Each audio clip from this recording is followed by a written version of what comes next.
Hello friends. आज की इस यूनिट के अंदर हम जो नया टॉपिक स्टार्ट कर रहे हैं वो है फोटोसिंथेसिस। बहुत इंपॉर्टेंट है और इस टॉपिक से बहुत ज़्यादा इजी से इजी क्वेश्चन और टिपिकल क्वेश्चन इसी चैप्टर से बनते हैं, इसी टॉपिक से बनते हैं।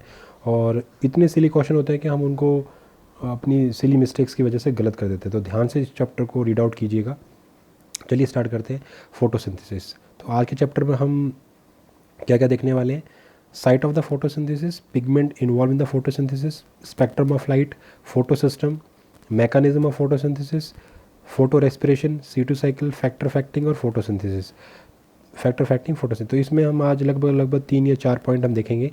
एक देखेंगे site of photosynthesis, pigment involve in photosynthesis, spectrum, photo system और मैकेनिज्म। यहाँ तक करने की कोशिश करते हैं क्योंकि चैप्टर काफ़ी लंबा है, तो जितना आज होता है इस वीडियो के अंदर हम देखेंगे। तो चलिए स्टार्ट करते हैं। सबसे पहले डेफिनेशन की बात कर लें हम कि what is the meaning of photosynthesis. Photosynthesis is a means of autotrophic nutrition. Photosynthesis का क्या किसके रिलेशन है? ऑटोट्रॉफिक न्यूट्रिशन से इसका रिलेशन है। It is the formation of carbohydrate from CO2 and H2 with the help of sunlight in the presence of chlorophyll contained in A green plant of plant. It is a anabolic process. तो वो कहता है photosynthesis is a mean of autotrophic nutrition. तो क्योंकि आपको पता है कि वो सारे के सारे जितने भी ऑटोट्रॉफिक एनिमल्स होते हैं वो इस प्रोसेस को यूज़ करके अपना फूड बनाते हैं। तो सिंपल वे में हम ये कह सकते हैं कि conversion of inorganic carbon into organic carbon, right. ये क्या हुआ? Photosynthesis process. या आप इसको और सिंप्लीफाई करना चाहें तो ये भी कह सकते हो conversion of light energy into chemical energy, क्योंकि लाइट एनर्जी को ही केमिकल एनर्जी में कन्वर्शन किया जा रहा है और ये फोटोसिंथेसिस प्रोसेस में ही ऐसा हो रहा है, राइट। तो ये दो तरीके से आप इसको और भी सिंपल, तो मेनली मतलब क्या हो रहा है कि आप कार्बोहाइड्रेट को बना रहे हो, कैसे बना रहे हो? CO2 और H2 की हेल्प से। साथ में वहाँ सनलाइट का होना ज़रूरी है, क्लोरोफिल का होना ज़रूरी है। और कहाँ हो रही है? प्लांट के अंदर हो रहा है। कैसा एक प्रोसेस है? एनाबॉलिक। एनाबॉलिक का मतलब क्या होता है? जहाँ पर हमें सारी कंडीशंस ये सारी की सारी चाहिए। और मेन क्या बात हो रही है कि मेनली एक जो इन कार्बनिक सब्सटेंस है, यानी इन ऑर्गेनिक जो कार्बन है उसका कन्वर्शन हो रहा है ऑर्गेनिक कंपाउंड के अंदर। मतलब जैसे कार्बन, हाइड्रोजन, ऑक्सीजन सारे अलग अलग हैं और ये कंबाइनली हम किस फॉर्म में कन्वर्ट कर रहे हैं इनको? ग्लूकोज के अंदर, जहाँ पर वो एक वो एटम थे, उनको एटम को कंबाइन करके हम एक कंपाउंड बना रहे हैं C6H12O6। तो यहाँ क्या हो रहा है? 6CO2 प्लस 12H2 लाइट और क्लोरोफिल के प्रेजेंस में आपको क्या बना? C6H12O6 प्लस 6O2 और साथ में वाटर। तो जो ऑक्सीजन है वो लिबरेट हो जाएगी। नेक्स्ट बात करते हैं। Ruben and Kamen 1941 prove that the source of evolve oxygen in the photosynthesis water and not carbon dioxide. ये कई बार ये क्वेश्चन नेट में भी कई बार पूछा गया है CSIR के अंदर कि जो ये किसने प्रूव किया था? रूबर और कैमन ने। क्या प्रूव किया था? रूबर और कैमन ने ये प्रूव किया था कि जो इस प्रोसेस के थ्रू ये जो फोटोसिंथेसिस रिएक्शन हो रही है इसमें जो ऑक्सीजन जो इवॉल्व हुई, ये ऑक्सीजन कौन सी है? क्या वो CO2 वाली ऑक्सीजन है या वाटर वाली ऑक्सीजन है? तो इन्होंने एक्सपेरिमेंट के प्रूफ से ये हेल्प किया कि ये जो ऑक्सीजन इवॉल्व हुई है ये वाटर से इवॉल्व होती है, ना कि कार्बन डाइऑक्साइड से। तो आपको क्वेश्चन आ सकता है कि ऑक्सीजन कहाँ से आई? तो वो कहाँ से आती है? वाटर से इवॉल्व होती है, राइट। इसके लिए इन्होंने कार्बन 18 का यूज़ किया था, सॉरी ऑक्सीजन 18 का इसके लिए। तो ये भी कई बार पूछा जाता है कि ये कैसे प्रूव किया? तो उन्होंने रिएक्शन करवाई और वहाँ पर जो ऑक्सीजन यूज़ की वो ऑक्सीजन 18 यूज़ की। मतलब एक रिएक्शन के अंदर उन्होंने क्या किया, वहाँ पर उन्होंने देखा कि जब इसको ऑक्सीजन 18 लिया तो जो ऑक्सीजन इवॉल्व हुई रिएक्शन, वहाँ पर ऑक्सीजन वाली ऑक्सीजन 18 नहीं थी, लेकिन जब वाटर वाली ऑक्सीजन को ऑक्सीजन 18 लिया तब जो ऑक्सीजन रिलीज़ हुई वो ऑक्सीजन 18 थी। तो वो इस फॉर्मूले इस मेथड के थ्रू उन्होंने ऐसा किया था ऑक्सीजन 18 लेकर। नेक्स्ट बात करते हैं। The source of oxygen in the carbohydrate produce through photosynthesis is carbon dioxide. और कहता है कि कार्बोहाइड्रेट के अंदर जो ऑक्सीजन है वो कौन सी है? जो CO2 के पास जो ऑक्सीजन है वो कार्बोहाइड्रेट के अंदर है। In green plant water is the hydrogen donor and is oxidise to molecular oxygen, whereas in purple and green sulfur bacteria hydrogen sulfide is the hydrogen donor and the sulfur or sulfate is the oxidation product। ये बहुत important line है ये वाली भी। अगर आप plant की बात कर रहे हो तो वहाँ पर जो वाटर है वो कैसा है? Hydrogen donor. क्या है वो? हाइड्रोजन डोनर है। वो प्रोटॉन आइंस दे रहा है और ऑक्सीडाइज होकर क्या बना रहा है? मॉलिक्यूलर ऑक्सीजन बना रहा है। जबकि अगर ये तो प्लांट के केस में बात होगी, लेकिन जब अगर पर्पल या ग्रीन सल्फर बैक्टीरिया की बात कर रहे हो वहाँ पर क्या होता है? वहाँ पर वाटर की ना होकर वहाँ कौन होता है, हाइड्रोजन सल्फाइड यूज़ होता है एज अ हाइड्रोजन डोनर, और सल्फर या सल्फेट वहाँ पर ऑक्सीडेशन प्रोडक्ट बनते हैं। Cyanobacteria are the first photosynthetic organism evolve during the course of evolution. और ये जो जब एवोल्यूशन चल रहा था वहाँ पर सबसे पहले जो फोटोसिंथेटिक ऑर्गेनिज्म जो बना वो साइनोबैक्टीरिया था।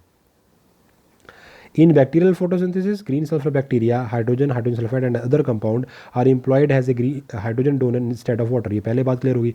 Therefore, it occurs without the evolution of oxygen, hence is अनऑक्सीजेनिक। तो कहने का मतलब क्या हुआ कि ये ऑक्सीजन से पहले, इनको ऑक्सीजन की इन्होंने किए ही नहीं, तो ये पहले थे, पहले ही इवॉल्व हो गए थे ऑक्सीजन के आने से पहले ही। इनका एवोल्यूशन जो है वो ऑक्सीजन विदाउट ऑक्सीजन ही हो गया है। Bacteria have only one pigment system which is similar to the photosynthesis first. तो बैक्टीरिया और प्लांट में क्या सेम है, इनमें जो वन पिगमेंट सिस्टम है वो सेम है फोटोसिस्टम फर्स्ट की तरह। The pigment containing structure such as thylakoid in green plants are not found in the cyanobacteria. तो अगर हम बात करें प्लांट केस के अंदर हमें क्या मिलता है, क्लोरोप्लास्ट होता है, और क्लोरोप्लास्ट के अंदर क्या होता है, थैलेकॉइड, है ना। मतलब एक जैसे कॉइन का अगर हम पैकिंग कर दें, एक के ऊपर एक कॉइन लगा दें तो एक उनकी एक पैकिंग बन जाती है, उसे हम ग्रेनम कह सकते हैं, है ना। ऐसे ही क्लोरोप्लास्ट के अंदर ग्रेनम स्ट्रक्चर होता है, और उसके एक पार्ट को, एक हिस्से को, एक कॉइन को हम क्या बोलेंगे, थैलेकॉइड। तो वो कहता है pigment containing structure such as thylakoid in green plants are not found in the ये साइनोबैक्टीरिया में या ब्लू ग्रेन में देखने को नहीं मिलता। एक ही बात है, साइनोबैक्टीरिया बोल लो या ब्लू ग्रेन की बोल लो। Photosynthetic bacteria prokaryotes they are scattered in the cytoplasm. इनके अंदर क्या होता है, जो पिगमेंट स्ट्रक्चर्स होते हैं वो अलग अलग रहते हैं, ठीक। इन these organism photosynthetic pigment are distributed uniformly or in the lamella unilamellar thylakoids. About 90% of the total photosynthesis is carried out by the algae in ocean and in fresh water. Only 0.2% of the sunlight energy falling on the earth utilized by the photosynthetic organism. तो कहता है कि जो 90% जो photosynthesis process हो रहा है वो कहाँ पर हो रहा है, ओशन के अंदर एल्गी के थ्रू, ओशन और फ्रेश वाटर के अंदर। और 0.2% जो ये काम चल रहा है वो चल रहा है अर्थ के ऊपर, जहाँ पर फोटोसिंथेटिक ऑर्गेनिज्म ये काम कर रहे हैं। अब बात करते हैं कि साइट ऑफ द फोटोसिंथेसिस, कौन सी साइट है इसकी, कहाँ पर ये होता है। अगर आप यूकैरियोटिक, ये आपको पता होना चाहिए यूकैरियोटिक और प्रोकैरियोटिक में क्या डिफरेंशिएशन है। यूकैरियोटिक में मेनली सिंपल बेसिक बात कि यहाँ पर जो न्यूक्लियस है वो वेल डिफाइंड होगा, उसकी न्यूक्लियर एनवेलप होती है, सारा जो जेनेटिक मटीरियल है वो एक पॉइंट पर इकट्ठा है। लेकिन ऐसा उस केस में नहीं होता। प्रोकैरियोटिक सेल्स में क्या होगा कि जो न्यूक्लियर मटीरियल है वो सारा का सारा साइटोप्लाज्म में स्प्रेड होता है, और उस रीजन को, एरिया को क्या बोलेंगे, न्यूक्लियोइड। तो in eukaryotic photosynthesis take place in chloroplast present in the cytoplasm. Cytoplasm के अंदर जो क्लोरोप्लास्ट है उसके अंदर फोटोसिंथेसिस रिएक्शन कंप्लीट होती है, which vary in the number from 1 to about, किसी में अगर क्लोरेला एग्जाम्पल ले रहे हो तो वहाँ पे 1 क्लोरोप्लास्ट होगा, और कहीं पर अगर आप 100 भी हो सकते हैं, जैसे पेलिसेट ऑफ म्यूजोफिल सेल्स के अंदर, है ना, पेलिसेट की। Chloroplast are visible under the light microscope, 3 to 10 micrometre diameter के होते हैं। They are covered by 2 membrane structure, 9 to 10 nanometre thickness. तो इंटरनली ये क्लोरोप्लास्ट कंटेन मैट्रिक्स या स्ट्रोमा, इसके अंदर क्या भरा होता है, मैट्रिक्स या स्ट्रोमा भरा होता है। और क्या होता है, thylakoid. Thylakoid are the chlorophyll containing flat and membranous sac present in the stroma. ये सैक लाइक स्ट्रक्चर होते हैं, जैसे एक तकिए के ऊपर दूसरा तकिया रख दो फिर उसके ऊपर है, तो ऐसे सैक लाइक स्ट्रक्चर है thylakoid. Some places 2 to 50 thylakoid disc get aggregated to form a granum. और ये इनकी जो ये स्टैकिंग है वो क्या कहलाती है, इकट्ठा करके granum. Thylakoid are the site of the light reaction whereas the stroma is the site of the dark reaction. तो ये दोनों चीज़, ये बहुत इंपॉर्टेंट चीज़ है कि लाइट रिएक्शन और डार्क रिएक्शन में क्या फ़र्क है। ये नहीं कि वो अंधेरे में और ये वो दिन में, ये ऐसा मतलब नहीं है। कहने का मतलब जो थैलेकॉइड क्या है, लाइट रिएक्शन वाली वो जगह है जहाँ पर लाइट रिएक्शंस होती हैं, जो फोटोसिंथेसिस वाली जो रिएक्शन होनी है जिसमें लाइट चाहिए हमें प्रेजेंस में। Whereas the stroma is the site of dark reaction, जबकि स्ट्रोमा जो उसका लिक्विड फॉर्म है वो कौन सा हिस्सा है जहाँ पर डार्क रिएक्शंस होंगी। अब बात करते हैं पिगमेंट कौन कौन से इन्वॉल्व है यहाँ पे। तो यहाँ हमने ऊपर बात की हमने क्लोरोप्लास्ट के बारे में, ठीक। और इसके अलावा और इम्पॉर्टेंट बात यह है कि जो आपका क्लोरोप्लास्ट है उसमें क्या होता है, डबल स्ट्रैंड सर्कुलर डीएनए होता है। डबल स्ट्रैंड सर्कुलर डीएनए होगा, उसके अंदर कुछ प्रोटीन्स भी होती है, अमीनो एसिड्स भी होते हैं, लिपिड भी होता है, फैटी एसिड्स भी होता है, वाटर भी होता है। और राइबोसोम की बात करें तो उसमें 70 राइबोसोम होता है, राइट। और इसके अलावा इसमें आरएनए पॉलीमरेज एंजाइम भी है, कुछ प्रोटीन्स भी होती हैं, वीआईपी प्रोटीन। तो इसका मतलब है कि इसका खुद की अपनी मशीनरी होती है, राइट। मतलब ये अपनी खुद प्रोटीन्स अपनी सेल्फ बना सकता है। तो इट मीन्स हमारी सेल के अंदर, किसी भी एनिमल सेल के अंदर दो एक ऐसे और हमारी सेल ऑर्गेनिल्स होते हैं जो एक्चुअली में वो क्या है, एंडोपैरासाइट, क्योंकि ये पहले बैक्टीरिया होते थे। एवोल्यूशन के टाइम क्या हुआ कि ये इन्वेड सेल के अंदर इन्वेड करके, है ना, तो ये भी एक एंडोपैरासाइट, एक एंडोबैक्टीरिया है। क्लोरोप्लास्ट और माइटोकॉन्ड्रिया दो हमारी सेल के अंदर होते हैं जो एक एंडोसिम्बायोसिस को शो करते हैं, राइट। तो आगे बात करते हैं pigment involve in the photosynthesis. The most common photosynthetic pigment in higher plant and green algae are as follow. तो सबसे कॉमन फोटोसिंथेटिक पिगमेंट अगर हम हायर प्लांट और ग्रीन एल्गी की बात करें तो वो कौन है? Chlorophyll A. Chlorophyll A is an essential pigment. तो अगर हम बात करें तो जो हमारा क्लोरोफिल ए है वो क्या है? एक एसेंशियल पिगमेंट है।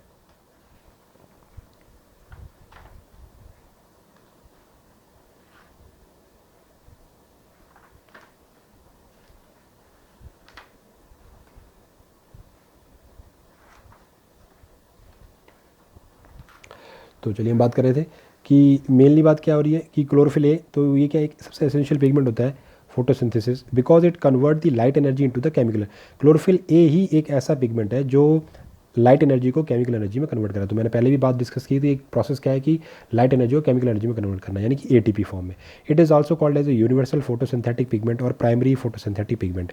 तो इसको हम क्या कह सकते हैं? यूनिवर्सल फोटोसिंथेटिक पिगमेंट और primary photosynthetic pigment. The basic structure of the all chlorophyll molecules has a porphyrin system in which 4 pyrrole tetrapyrrole rings are linked together by methane group to form a ring system। तो जो basic structure होता है chlorophyll molecule का वो कैसा होता है? पॉरिफरीन ring होती है इनके अंदर, ठीक। कैरोटीनॉइड की बात करें, is a group of accessory photosynthetic pigment of yellowish और रेडिश कलर। वो था हमारा ग्रीन कलर का जो क्लोरोफिल ए है। इसके अलावा जो कैरोटीनॉइड है वो कैसा है? रेड और येलोइश कलर का। देयर आर 2 टाइप्स, कैरोटीन्स यानी बीटा कैरोटीन एंड जेंथोफिल यानी ल्यूटिन एंड जियाजेंथीन। तो ये बहुत इंपॉर्टेंट है, इसको आपने बिल्कुल हमेशा याद रखना है कि इनकी क्या पार्टीशन है, राइट। आगे देखते हैं। Carotenoids absorb light radiation in the mid region of the light spectrum. They convert nascent oxygen to molecular oxygen and protect the various chloroplast constituent from the nascent oxygen। तो ये चीज़ याद रखने वाली है कि जो nascent oxygen होता है उसको मोलिकुलर मतलब O को डायरेक्ट कन्वर्ट करता मोलिकुलर O2 के अंदर, protect various chloroplast constituent from nascent oxygen. और बाकी जो क्लोरोप्लास्ट के अंदर और चीज़ें प्रेजेंट है उनको रोकता है ऑक्सीजन से रिएक्ट होने के लिए। आगे phycobilins are water soluble open tetrapyrrole pigment found in the red algae and blue green algae. These are of 3 types, phycocyanin blue, phycocyanin blue और फाइकोएथ्रीन रेड। तो ये बहुत इंपॉर्टेंट है। Pigment like chlorophyll b, carotenoid etcetera act as a accessory pigment because they collect and transfer light energy to the chlorophyll a for photosynthesis and also protect the chlorophyll from its photo oxidation. तो ये चीज़ें आपको याद रखने वाली बातें हैं। तो मैंने आपको पहले बात कर ली कि हमारे पास क्या है, सेंटर में हमारे पास क्या था, दोबारा से रिवाइज कर लें, क्लोरोफिल ए। और क्लोरोफिल ए की जो नंबर है हमारे पास सेंटर में वो कितने हैं? 160। उसके बाद बाहर वाली रिंग में क्या मिलता है हमें? Chlorophyll B. मतलब जो सेंटर, जैसे आप मान लो एक हमारे पास कोई सर्कल है, सर्कल के सेंटर में बिल्कुल सेंटर में क्लोरोफिल ए प्रेजेंट है जिसमें उसका नंबर होता है 160। उसके बाद एक रिंग है, वो रिंग है क्लोरोफिल बी की, उसमें 70 नंबर्स होते हैं क्लोरोफिल बी के। उसके बाद होता है बीटा कैरोटीन, उसके होते हैं 15। टोटल ये बनती है 280 की ये टोटल हमारे पास, इसमें हमारे पास टोटल नंबर होता है क्लोरोप्लास्ट का और पिगमेंट का। और ये 280 मिलके क्या बनाते हैं? 1 क्वांटासोम। इसे याद रखना, 1 क्वांटासोम बनता है, राइट। और जो सेंटर में क्लोरोफिल है उसे वो कहते हैं रिएक्शन सेंटर। क्या बोलते हैं उसको? Reaction centre. और ये सेम होता है चाहे वो आपका फोटो सिस्टम सेकेंड हो या फोटो सिस्टम फर्स्ट हो, है ना। फोटो सिस्टम फर्स्ट को हम P700 भी कहते हैं और फोटो सिस्टम सेकेंड को हम P680 भी बोलते हैं, राइट। आगे देखते हैं। तो स्पेक्ट्रम ऑफ लाइट की अगर हम बात करें कि स्पेक्ट्रम ऑफ लाइट क्या है,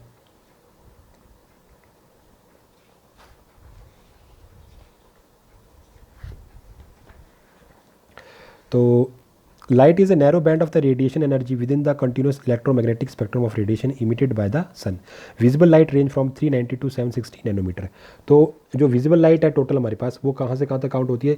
390 से लेके 760 तक, राइट। तो जिसमें हमारे पास gamma rays, X rays, UV rays, UV को भी हम आगे डिफरेंशिएट करते हैं CBA। उसके हमारे विबज्योर हमारा रीजन आता है VIBGYOR। उसके बाद हमारे पास एफआर रेज आती हैं, फिर माइक्रो रेज आती हैं, फिर रेडियो वाली रेज आती हैं। तो ये सारी की सारी काउंट होती हैं, और जो टोटल काउंट होती है वो कहाँ से, नैनोमीटर, किस में, नैनोमीटर से लेकर 390 से 760 नैनोमीटर तक ये वेव अलग अलग वेवलेंथ की लाइट्स होती हैं। तो जिसमें जितनी ज़्यादा एनर्जी होगी उसकी वेवलेंथ उतनी कम होगी। इस बात को भी याद रखें कि जिस रे के अंदर, जिस रेस के अंदर जितनी ज़्यादा हाई एनर्जी होगी, जैसे विबजोर की हम बात करें तो विबजोर में जो वॉयलेट वी वाला जो होता है उसकी एनर्जी सबसे ज़्यादा होती है, लेकिन उसकी जो वेवलेंथ होती है वो 400 नैनोमीटर होती है। वैसे हम रेड की बात करें, जो रेड लाइट होती है उसके अंदर एनर्जी सबसे कम होती है, लेकिन जो उसकी वेवलेंथ है, तो इसका मतलब एनर्जी और वेवलेंथ के बीच में कैसा रिलेशनशिप है, इन्वर्सली प्रोपोर्शनल वाला है ना, इन्वर्सली प्रोपोर्शनल का इसमें रिलेशनशिप होता है। तो फोटोसिंथेटिकली एक्टिव रेडिएशन जिसे हम कहते हैं PAR, पार, क्या बोलते हैं, PAR, par, photosynthetically active radiation is the region of the wavelength in which the photosynthesis take place, normally which is approximately 50% of the total incident solar radiation। ये जो जितनी लाइट गिरती है उसका 50% जो पार्ट होता है वो होता है पार वाला, यानी फोटोसिंथेटिकली एक्टिव रेडिएशन, जिसमें फोटोसिंथेसिस कंप्लीट होती है, राइट। ये होती है 400 से 700 के इन बिटवीन। तो ये ग्रीन प्लांट इसे यूज़ करते हैं, और जो ब्लू ग्रीन एल्गी यूज़ करते हैं वो करते हैं 300 से 900 नैनोमीटर के बीच में।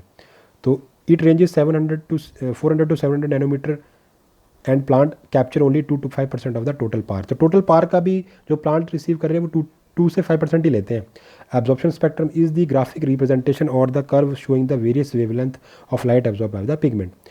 Chlorophyll absorb light radiation in blue and red part of light spectrum 430 nanometer and 662 nanometer for chlorophyll A, 455 nanometer and 644 nanometer for chlorophyll B। तो क्या बोल रहे हैं कि जो chlorophyll A है वो रिसीव करता है 430 से 662 नैनोमीटर वाली लाइट, और जो क्लोरोफिल B है वो 455 से 644 नैनोमीटर वाली वेवलेंथ को रिसीव करेगा, right. Action spectrum is the actual rate of photosynthesis which respect to the wavelength of the light absorbed. It is closely related to the absorption spectra of the chlorophyll A and B and is measured in the term of oxygen evolved at a different light of the wavelength। तो ये चीज़ क्या होती है, इसमें हमने देख लिया कि हमारे पास क्या है कि सबसे ज़्यादा अगर हम absorption की बात करें तो ब्लू को सबसे ज़्यादा absorb किया जाता है, उससे बाद रेड, उसके बाद ग्रीन। अगर हम फोटोसिंथेसिस की बात करें तो रेड में सबसे ज़्यादा होती है, उसके बाद ब्लू, उसके बाद ग्रीन, राइट। और हम बात करें कि एक्टिव रेडिएशन किस में हो रही है, यानी फोटोसिंथेटिक एक्टिविटी पार के अंदर 400 से 700 नैनोमीटर, और ब्लू ग्रीन एल्गी जो बैक्टीरिया है वो 300 नैनोमीटर से 900 नैनोमीटर के बीच में क्या करते हैं, फोटोसिंथेसिस करते हैं, राइट। ये चीज़ें क्लियर होगी। अब आगे हम बात करते हैं अपनी इमर्शन एनहांसमेंट इफेक्ट। क्या इफेक्ट होता है ये? In 1950, Robert Emerson and his co-workers found that if light of the shorter wavelength was provided at the same time has a longer red wavelength, photosynthesis was even faster than the sum of the two rate with either color alone.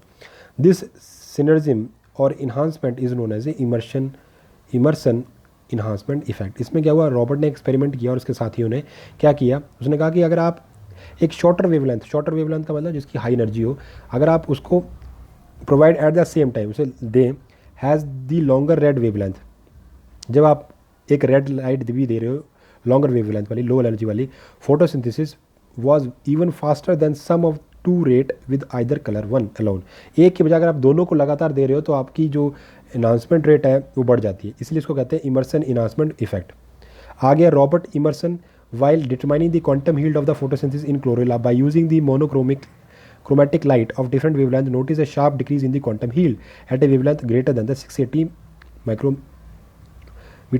Because these decrease the quantum yield took place in red part of the spectrum, the phenomena was called the red drop। तो ये पहली बात होगी कि जो absorption की हमने जो बात की थी अभी ये थोड़ी देर पहले, कि जो फोटोसिंथेसिस है वो रेड में सबसे ज़्यादा होगी, उसके बाद ब्लू में, उससे कम ग्रीन में, लेकिन जो एब्जॉर्प्शन होगा वो ब्लू का सबसे ज़्यादा होगा, फिर रेड का होगा और फिर ग्रीन का होगा, right.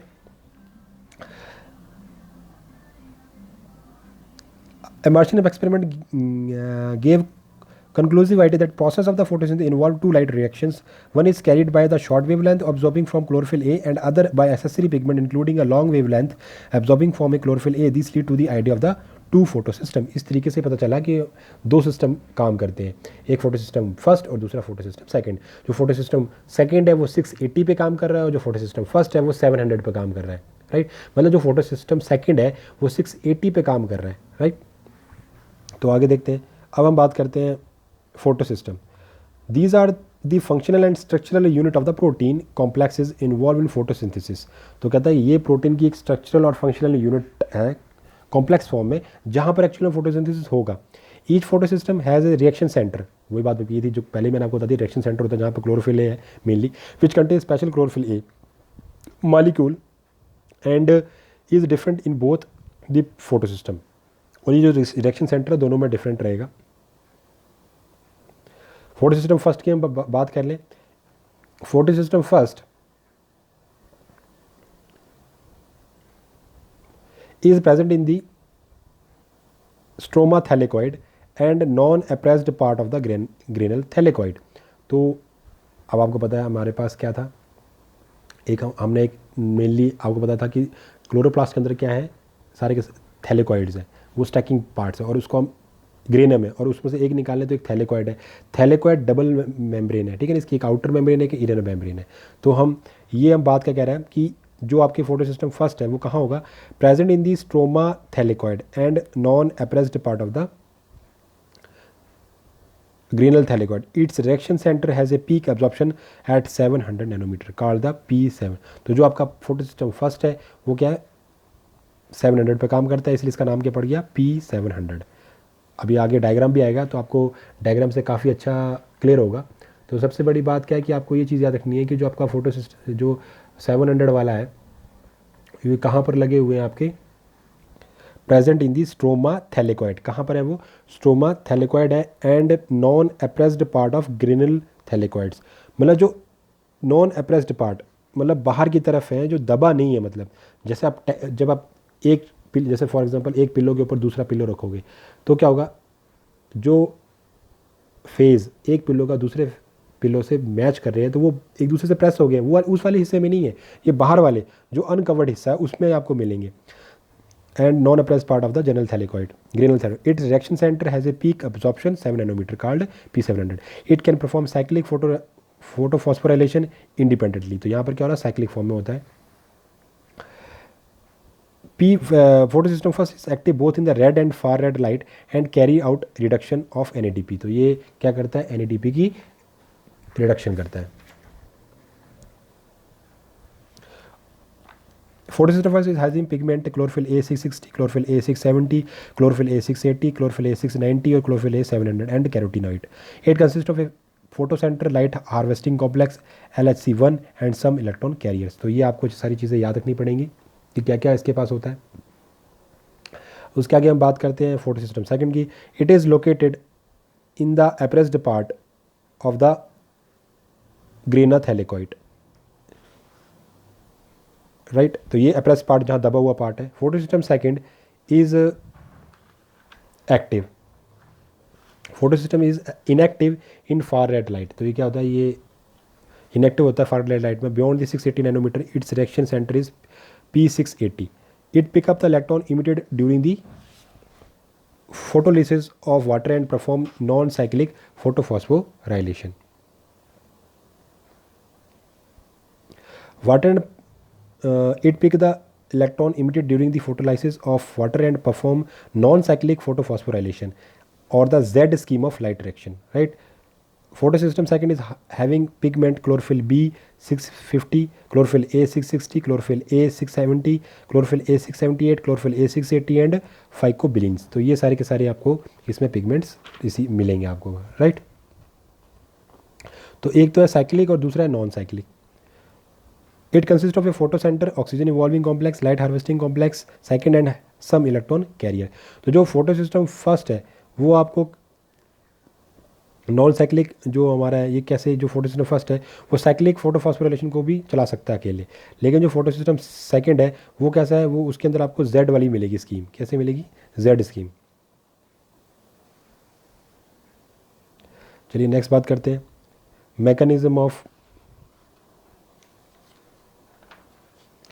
Photosynthesis. Two major step of the photosynthesis are as follows. दो मेन प्रोसेस होते हैं आपकी फोटोसिंथेसिस। मेनली हो क्या रहा है, एक हो रही है लाइट रिएक्शन, दूसरी हो रही है डार्क रिएक्शन। लाइट रिएक्शन को हम हिल रिएक्शन भी कहते हैं और डार्क रिएक्शन को हम ब्लैकमैन रिएक्शन भी बोलते हैं। लाइट रिएक्शन को लाइट क्यों बोल रहे हैं? क्योंकि इसमें लाइट का डायरेक्ट यूज़ हो रहा है और mainly occur in the presence of light, है ना। कहाँ हो रही है? ग्रेनम और थैलेकॉइड के अंदर।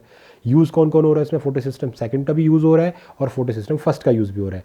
एंड प्रोडक्ट क्या होगा? ATP NADPH, इसमें एंड प्रोडक्ट होते हैं और इसमें इलेक्ट्रॉन का फ्लो भी होता है। डार्क रिएक्शन जो है उसे हम ब्लैकमैन रिएक्शन भी कहते हैं और इसमें इनडायरेक्ट यूज़ है लाइट का, ठीक। और वैसे ये लाइट की प्रेजेंस में भी हो सकती है, होती कहाँ? ये स्ट्रोमा के अंदर। इसमें एंजाइम कौन कौन से यूज़ हो रहे हैं? रुबिस्को, पैप एंजाइम, ये सारे यूज़ होते हैं। एंड प्रोडक्ट क्या होता है इसमें? कार्बोहाइड्रेट, है ना, ये होते हैं। और ATP और NADPH इसमें कंज्यूम होते हैं, ये याद रखना डार्क रिएक्शन के अंदर। फिर रिडक्शन और CO2 का रिडक्शन होता है इसमें, राइट। तो अब लाइट रिएक्शन जो है उसको आप दो पार्ट में बांट सकते हो, एक नॉन साइक्लिक और एक साइक्लिक, जिसमें इलेक्ट्रॉन का फ्लो हो रहा है, राइट। तो लाइट रिएक्शंस को दो पार्ट में डिवाइड किया, नॉन साइक्लिक और साइक्लिक। पहले आपने फोटोसिंथेसिस को डिवाइड किया, जो फोटोसिंथेसिस रिएक्शन है वो दो टाइप की है, लाइट रिएक्शन और डार्क रिएक्शन। हम बात करें अब लाइट रिएक्शन की। आगे लाइट रिएक्शन को फर्दर दो पार्ट में डिवाइड किया गया, नॉन साइक्लिक और साइक्लिक। जो नॉन साइक्लिक रिएक्शन है आपकी, उसमें फोटोसिस्टम सेकेंड और फोटोसिस्टम फर्स्ट दोनों का यूज़ होगा कहाँ पे? एप्रेस्ड मेम्ब्रेन के अंदर। ऑक्सीजन इसमें रिलीज होती है, 3 ATP बनते हैं और 2 NADPH, राइट। साइक्लिक रिएक्शन में क्या होगा? यहाँ सिर्फ फोटोसिस्टम फर्स्ट का यूज़ होगा।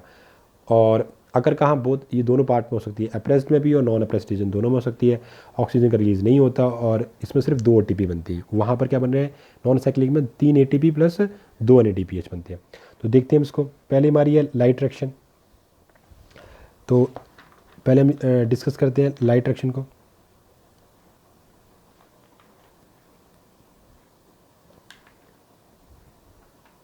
तो लाइट रिएक्शन में आपके दोनों चलेंगे, तो देखते हैं लाइट रिएक्शन और photochemical reaction phase. It take place only in the presence of light in the granular portion of the chloroplast, right? Light is trapped by the photosynthetic pigment present in the granum thylakoid. The light reaction occurring in the thylakoid complete in the 3 stage described below. तो receive कर ली। सबसे पहले क्या होगा? Photo excitation of the chlorophyll है। सबसे पहले क्या होगा कि जो लाइट है वो डायरेक्ट रिएक्शन सेंटर पे गिरेगी और रिएक्शन सेंटर किसका बना हुआ है? सिर्फ क्लोरोफिल ए का। याद रखना इस बात को, क्लोरोफिल ए के ही मॉलिक्यूल है सिर्फ रिएक्शन सेंटर में। और वहाँ पर भी वो कितने हमारे पास मॉलिक्यूल है? मैंने आपको पहले ही बताया था कि जो रिएक्शन सेंटर है उसमें आपको लगभग 160 मॉलिक्यूल क्लोरोफिल ए के मिलेंगे। The presence of light reaction start when the photosynthetic pigment of both photosystem absorb light energy, दोनों गिरेगी। Then their antenna molecule transfer the absorbed energy to the reaction center.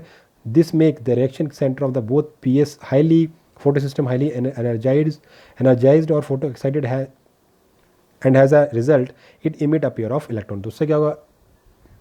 जैसे light गिरेगी centre पे तो उससे क्या होगा? इलेक्ट्रॉन निकलेंगे। The electron ejected by the photosystem are accepted by primary electron acceptor ferredoxin reducing substance. तो वो जो फेरेडोक्सिन रिड्यूसिंग सब्सटेंस है वो से सबसे पहले रिसीव करेंगे। It passes them into electron transport system ETS during on cyclic photophosphorilation.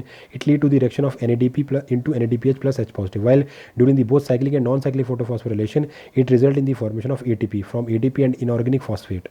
Thus, the flow of electrons through ETS is linked by the photophosphorylation. जहाँ पर ETS हो, काम चले, ETS तक इलेक्ट्रॉन पहुँचे, तो वो प्रोसेस कहलाता है फोटोफॉस्फोरिलेशन। नेक्स्ट है photolysis of water.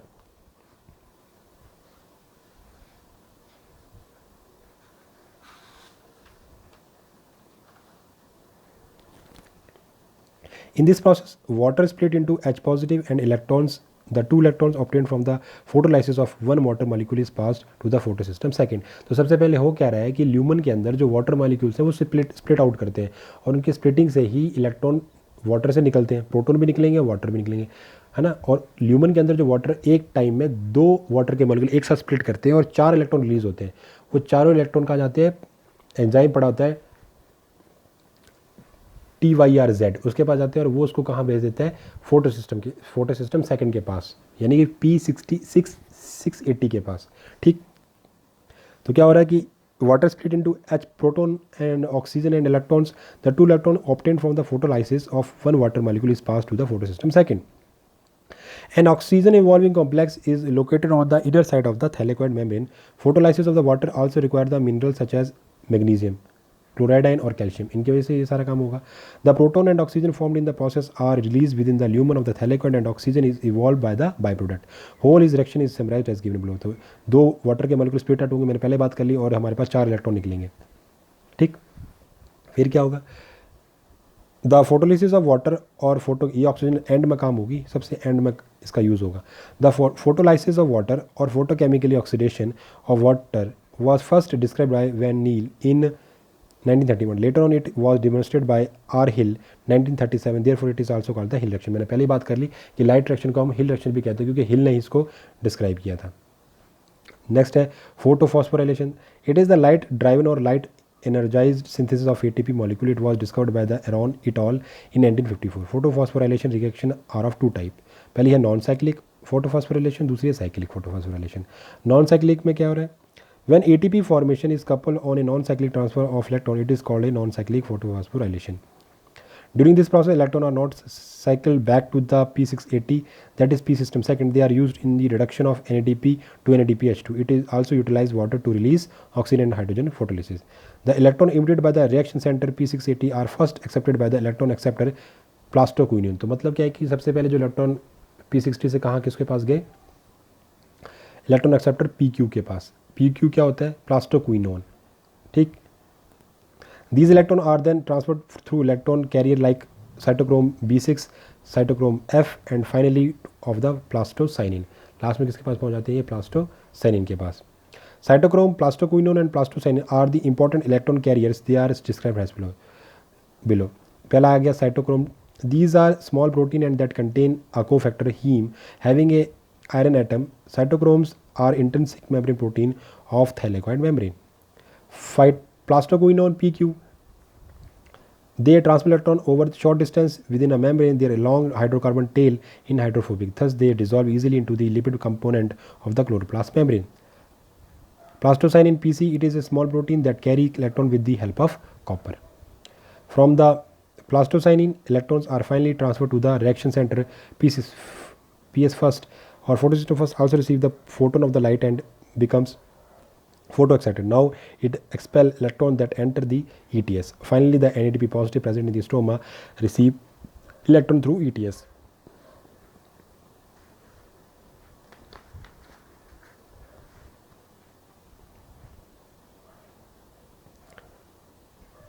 It is also received proton by a photolysis of water, thus it get reduced Na2 NADPH plus positive. तो इस तरीके से नॉन साइक्लिक हुई, लेकिन Z फॉर्म में होती है, इसलिए हम Z स्कीम भी कहते हैं इसको। नॉन साइक्लिक रिएक्शन है, Z स्कीम कह लो या जिगजैग सिस्टम भी कह लो, तो इसे आप कह सकते हो। फिर क्या होता है आगे, 2 NADP plus 4 electron plus 4H2 giving you 2 NADPH2. Due to the transfer of electrons, energy is released during the non-cyclic transfer. These energies utilized to form ATP, form ADP and IP. ATP formation occur by the chemoosmosis. The process is also known as a Z scheme due to the characteristic of flow electrons across the 2 photosystems. तो ये दो, अब ये हमारा photo system second है, ये photo system first है। तो इस तरीके से यहाँ पे स्प्लिटिंग हुई, इलेक्ट्रॉन यहाँ से गई, ये सनलाइट इस पर गिरी, इलेक्ट्रॉन आगे मट इस तरीके से पास आउट हुए और लास्ट में हमारे पास क्या बना, 2 NADPH के पास ये रिसीव होते हैं। तो इसलिए इसे Z स्कीम भी कहते हैं। तो ये आपका होगा नॉन साइक्लिक फोटोफॉस्फोराइलेशन। तो थैंक यू सो मच। आज की वीडियो में हम इतना ही करते हैं। जो साइक्लिक फोटोफॉस्फोराइलेशन है और जो डार्क रिएक्शंस जो आगे नेक्स्ट वीडियो के अंदर हम कंप्लीट करेंगे। Thank you so much.